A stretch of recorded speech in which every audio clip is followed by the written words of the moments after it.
Yo, what's good guys? Welcome back to the channel. Today I'm going to be showing you how to make a dark and melodic sample, kind of like CuBeatz for somebody like Drake, Bryson Tiller, Polo G, Lil TJ, somebody like that. So it's not quite R&B, but it's still melodic, but it's still got kind of a unique dark vibe. But this sample I'm about to break down is from a pack that I just dropped called Spirit Volume 2. This pack is one of my favorites that I've dropped in a while, because it has 20 samples and they're all similar to this one. They're all melodic or kind of R&B-ish, and for the past month basically I've just been making mostly melodic stuff like this, and I definitely needed the break from the dark samples because it was just becoming like really repetitive and it just started demotivating me. So just a reminder to you know, sometimes you got to get up off of your computer. There's more life than FL Studio. Go take a break, but if you're feeling a creative block or whatever, just, you know, try something new, come back, and you'll probably feel even more motivated. Oh, shit! But anyways, like usual, I'm going to go in and break down the sample. I'll leave a link down in the description for Spirit Volume 2 with more samples like this. Don't forget to like the video and subscribe. Let's get right into it.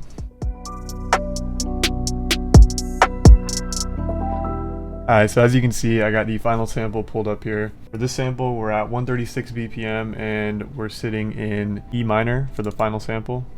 So yeah, I'm just gonna go ahead and play it. You can hear how it sounds, and then I'll go in and break down everything that I did.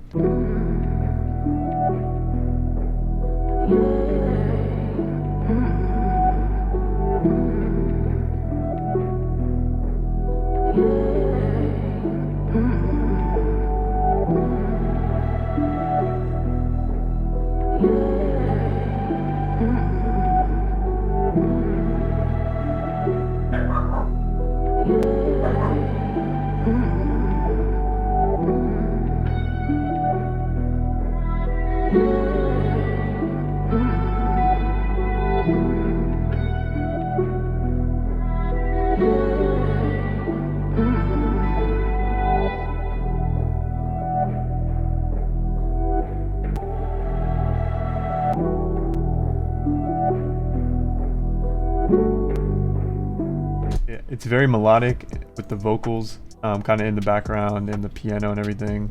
It kind of has an R&B vibe, very emotional, but it's still kind of dark. So yeah, I'm gonna go ahead and just break down all the different parts of the sample, show exactly what I did.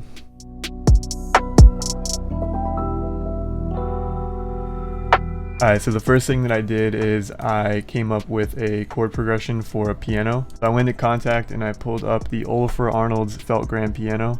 This is a really good piano. A lot of people use it. It could be dark, like really dark, but it can also be melodic. But I came up with this chord progression right here. For everything that I'm going to be going over, we're going to be in G minor.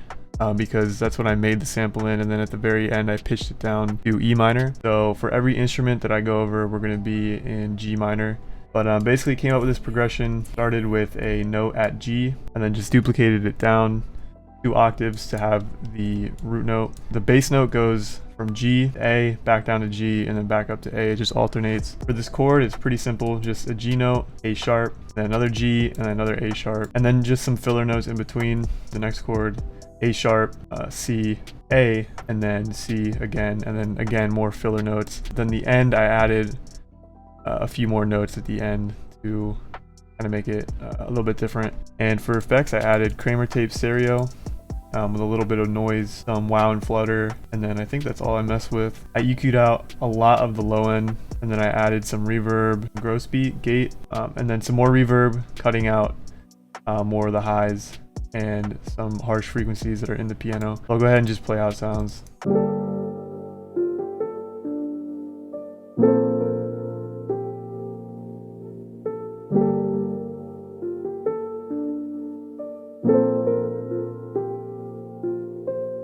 And then I took that piano and I pitched it up an octave and then rendered it out as an audio file and reversed it, put it to a different mixer track, and then I added some Valhalla Ubermod with this preset, some more reverb, and then some more EQ, and that sounds like this.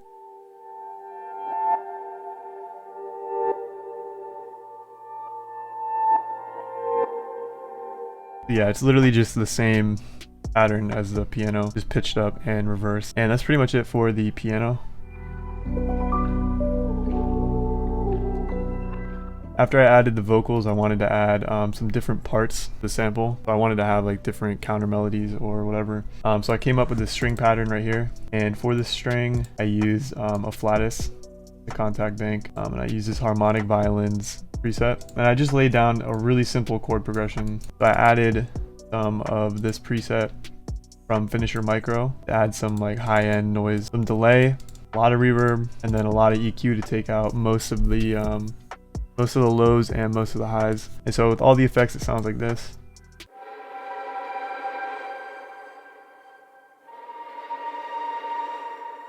So it sounds very like rusty almost, or like vintage. It's a unique sounding violin. And then after I added that string counter melody, I wanted to add another switch up. So I added this guitar from Scoring Guitars to Contact Bank. This Contact Bank is super fire. They have like sounds straight up that you can control, but they also have phrases that I use in here. They have like normal phrases with guitars, and then they have reversed versions of those phrases. And that's what I used in this sample. Yeah, as you can see, the notes just kind of, they're phrases. So you just lay down a note. It's kind of like arcade, where you lay down a note and it'll just play whatever the phrase is. And you can combine them or whatever and just make them fit the sample. So once I had that pattern laid down, I added some chorus to it. I added some delay, and then I added some reverb, and then some EQ to take out some of the harsh frequencies and some of the lows and highs. And so with all the effects, it sounds like this.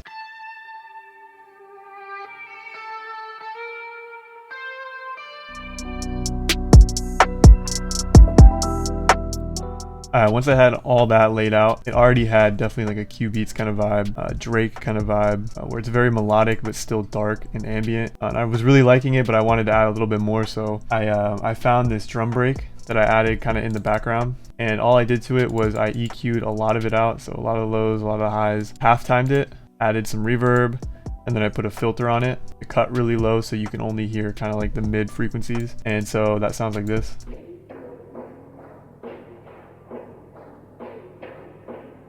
And I just kind of wanted that in the background just to add some texture or whatever. And the final thing that I did is I added a bass. So before I pitched it down, it was at G minor, and this is just a one-shot bass. Make sure you cut it and put the envelope like this, like an 808. And yeah, I just EQ'd out some of the very lows and some of the highs that were kind of clashing with the rest of the sample. And it just follows the root note of the piano. So really simple. Just a G and then A sharp.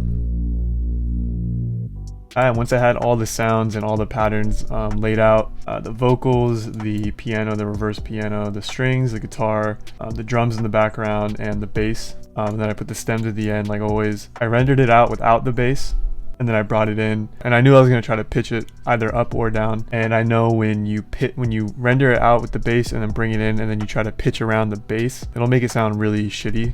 So I always export it out without the bass, and then I bring it back in. Whatever I do with the pitch, I'll just change the actual bass MIDI along with it. So I ended up pitching it from G to E. I went down 3 semitones. So I took the bass here and just put it down 3 semitones, and that was pretty much it for the sample. For the master, I just have a little bit of compression, and then I boosted the gain to make it louder. That's kind of how I would approach making a dark and melodic, kind of unique sounding sample like CuBeatz, somebody like Drake or Bryson Tiller or Polo G. So anyways, I'll leave a link down in the description for Spirit Volume 2 with more samples like this if you're interested. And hopefully you learned something. I'll see you in the next video.